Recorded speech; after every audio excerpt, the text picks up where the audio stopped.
بسم اللہ الرحمن الرحیم۔ السلام علیکم ورحمۃ اللہ وبرکاتہ۔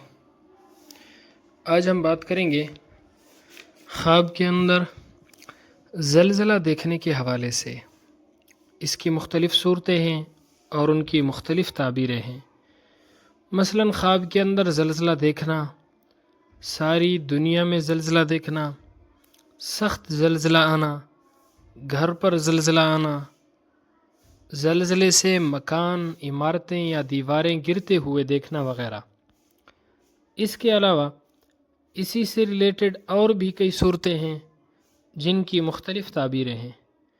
اگر آپ ان تمام صورتوں کی تعبیروں کو جاننا چاہتے ہیں تو اس ویڈیو کو آخر تک ضرور دیکھیں۔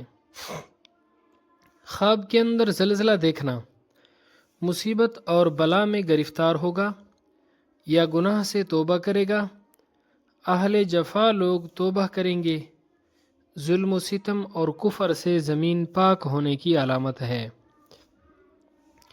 خواب کے اندر ساری دنیا میں زلزلہ دیکھنا، اس کی تعبیر یہ ہے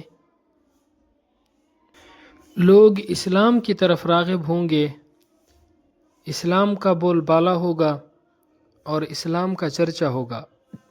خواب کے اندر زلزلہ سخت قسم کا، اعلیٰ حاکم وقت کی طرف سے عوام دکھ اور مصیبت میں گرفتار ہوگی۔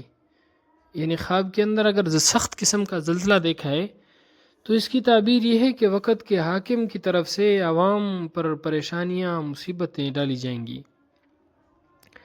خواب کے اندر زلزلے سے زمین کو غرق ہوتے ہوئے دیکھنا، جس خطے کو دیکھے گا اس پر اللہ رب العزت کا عذاب نازل ہوگا، لوگ گمراہ ہوں گے، مشرک اور فاسق ہو جائیں گے۔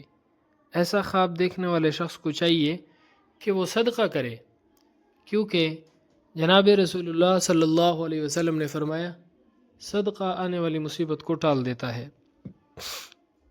خواب کے اندر زلزلے سے مکان، عمارتیں یا دیواریں یا کوئی بھی چیز گرتے ہوئے دیکھنا، اس کی تعبیر یہ ہے کہ لوگ مصیبت میں گرفتار ہوں گے، وبا پھیلے گی۔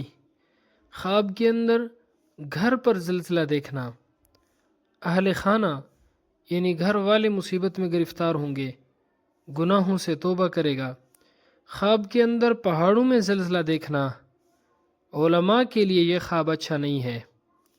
خواب کے اندر گھر کا کوئی ایک حصہ گرنا، پورا گھر نہیں بلکہ گھر کا یا عمارت کا کوئی ایک حصہ گر جانا، اس کی تعبیر خواب دیکھنے والے شخص کی موت واقع ہونے کی علامت ہے۔ ایسا خواب دیکھنے والے شخص کو بھی چاہیے کہ وہ صدقہ کرے، کیونکہ صدقہ آنے والی مصیبت کو ٹال دیتا ہے۔ اگر آپ نے ان خوابوں میں سے کوئی خواب دیکھا ہے اور ہماری ویڈیو میں اس کی تعبیر پائی ہے، کمنٹ باکس میں ضرور بتائیے گا۔ اللہ رب العزت ہمارے خوابوں کو ہمارے لیے باعث خیر و برکت بنائے۔ السلام علیکم ورحمۃ اللہ وبرکاتہ۔